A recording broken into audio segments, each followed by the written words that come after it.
নমস্কার, hello viewers, Rambo Das yoga and ওয়ার্কআউটে সবাইকে স্বাগত। বাড়ির বয়স্ক মানুষেরা বাতের ব্যথায় ভুগে থাকেন। এটা খুব কমন এক সমস্যা, যাকে বৈজ্ঞানিক ভাষায় আর্থারাইটিস বলে।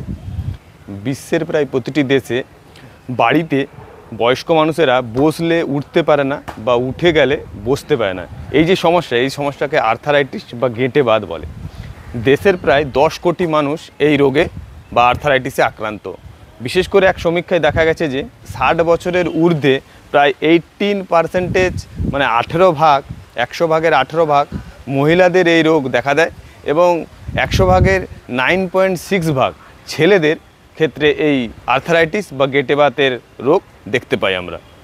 আর্থারাইটিস বা গেঁটে ব্যথা 100টারও উপরে এর ভিন্নতা আছে, কিন্তু 3টে আর্থারাইটিস সবথেকে কমন বা বেশি দেখতে পাওয়া যায়: অস্টিও আর্থারাইটিস, রিউমাটয়েড আর্থারাইটিস এবং গেঁটে ব্যথা বা গেঁটে বাত।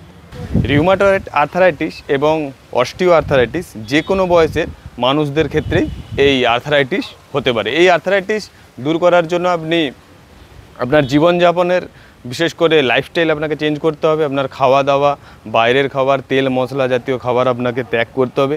এছাড়া আপনার ডেলি ওয়ার্কআউট বা আপনি যদি এক্সারসাইজ করতে পারেন বা ব্যায়াম করতে পারেন, তাহলে আপনি এই অস্টিও আর্থারাইটিস বা রিউমাটয়েড আর্থারাইটিসকে আপনি প্রশমিত করতে পারবেন বা কম রাখতে পারবেন।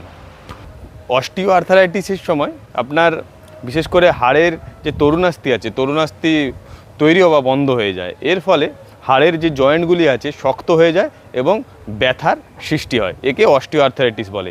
রিউমাটয়েড আর্থারাইটিস হলো আপনার এমন একটি রোগ যা আপনার অটো ইমিউন সিস্টেম ভুলভাবে আপনার ইমিউন সিস্টেমের উপরে আঘাত সৃষ্টি করে। এর ফলে আপনার জয়েন্টে ব্যথার সৃষ্টি হয় এবং প্রদাহ হয়। একে রিউমাটয়েড আর্থারাইটিস বলে। এরপর আমরা যে বাতের কথা বলবো, একে গেঁটে বাত বলে। সবথেকে বেদনাদায়ক এই গেঁটে বাত। এই গেঁটে বাত শরীরে অতিরিক্ত যখন আপনার ইউরিক অ্যাসিড দেখা দেয়, এই ইউরিক অ্যাসিড শরীরের গাঁটে বা আপনার জয়েন্টগুলিতে প্রদাহ বা ব্যথা সৃষ্টি হয়। একে আমরা গেঁটে বাত বলি।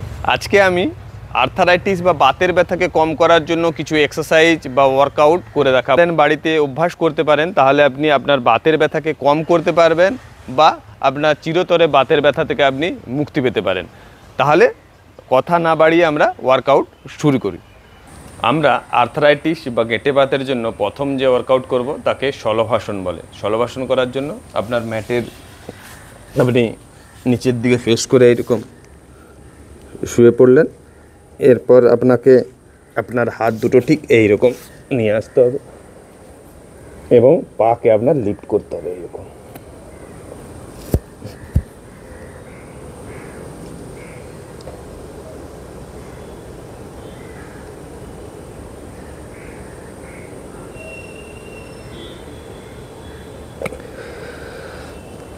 আমরা শলভাসনের ডিফারেন্ট পোজ করব। ঠিক আপনাকে পাও তুলতে হবে, সঙ্গে আপনার হাতে তুলবে। শলভাসন অর্থাৎ ঘাস ফড়িংয়ের ভঙ্গি। দেখি আমরা ডিফারেন্ট পোজ। ঠিক হাতও আমাদের এইরকম করলাম, এরপর আমাদের পাও উঠবে, এইরকম উঠলো এবং হাতও উঠবে।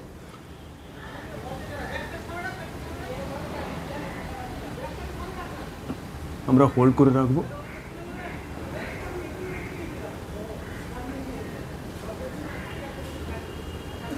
আস্তে আস্তে। আর্থারাইটিস বা গেঁটে বাতের জন্য আমরা পরবর্তী যে ওয়ার্কআউট করব তাকে পশ্চিম উত্তাসন বলে। এক্ষেত্রে আপনাকে আপনার ম্যাটের উপরে ঠিক এইরকম পা আপনি করলেন। এরপর আপনাকে হাত দুটি ঠিক আপনার বুড়ো আঙুলে লাগাতে হবে এবং পায়ে দিয়ে আপনাকে হোল্ড করতে হবে। আপনার মাথা যতটা পারবেন আপনি নামানোর চেষ্টা করবেন। এক্ষেত্রে তাড়াহুড়ো বা জোর করে কোনো কিছু করতে যাবেন না। যতটা আপনার ব্যান্ড হচ্ছে ঠিক ততটাই আপনি এটা চেষ্টা করবেন। পশ্চিম উত্তাসন আপনার যদি লোয়ার ব্যাক বা আপনার যদি স্পাইনে কোনো রকম যদি বড় রকমের চোট আঘাত লেগে থাকে, তাহলে এই পশ্চিম উত্তাসন আপনি এড়িয়ে যাবেন। এক্ষেত্রে আপনাকে নিঃশ্বাস নিলেন, নিঃশ্বাস ছেড়ে দিলেন। এরপর আপনাকে আস্তে আস্তে আস্তে ব্যান্ড হতে হবে, নেওয়া যাবে।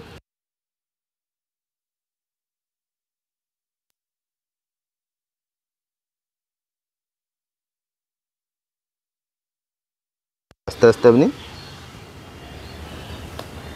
যারা যতটা যেতে পারবে, কেউ এতটা যেতে পারলে ঠিক এতটাই ধরে রাখুন, এতটা। এইরকম আপনাকে ধরতে হবে।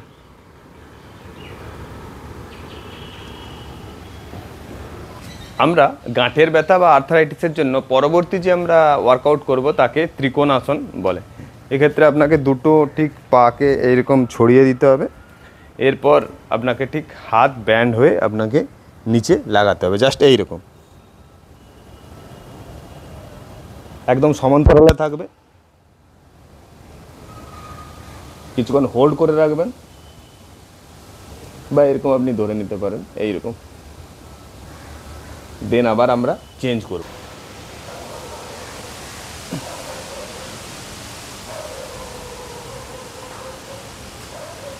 কিছুক্ষণ হোল্ড থাকবে।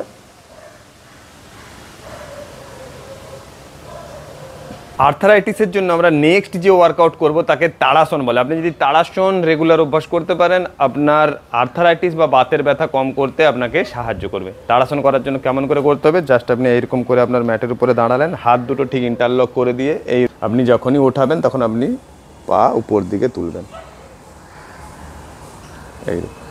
এইরকম আপনাকে ধরে রাখতে হবে।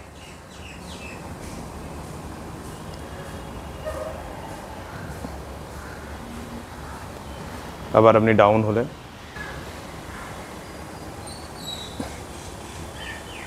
ধরে রাখলেন, ডাউন হলেন, এবারে সাইডেও আপনি ব্যান্ড হলেন,